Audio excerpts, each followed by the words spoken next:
Còn nó có chảy dơi không?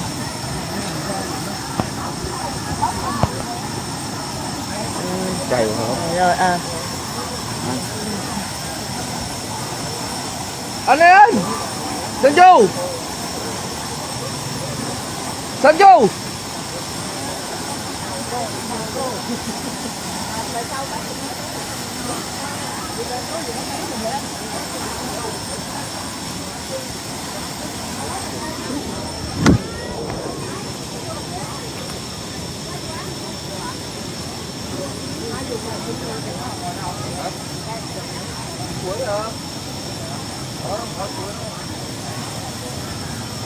cái suối nó lở rồi, lại coi suối lở không?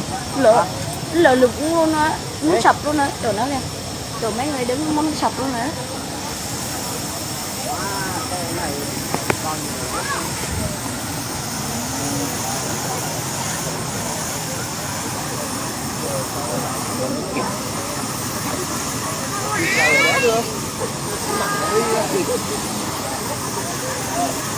Cao ghê.